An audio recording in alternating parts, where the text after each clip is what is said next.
Манай эртний өмнөх 490 он Грекийн Педифид хэмээх цэрэг Персийн армийг ялсан баярт мэдээг Марфон хотоос Афин хүртэл явган гүйж хүргэжээ.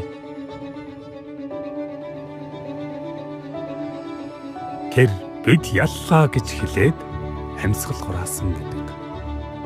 1896 онд болсон анхны орчин үеийн Олимпийн наадмын үеэр Педифидийг хүндэтгэн Марфоноос Афин хүртэл гүйлтийн тэмцээн зохион байгуулагдсан нь өнөөдрийн Марфон гүйлтийн эхлэл болсон юм.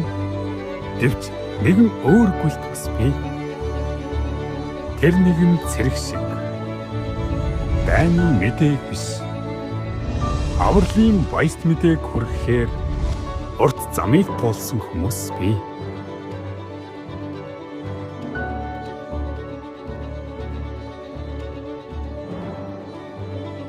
Энэ баярт мэдээг дамжуулахын тулд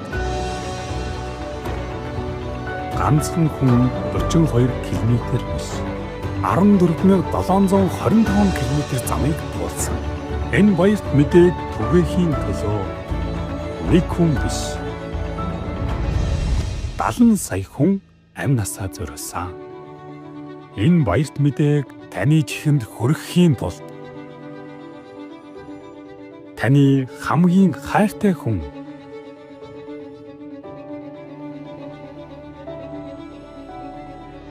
таныг энэ газар урьжээ.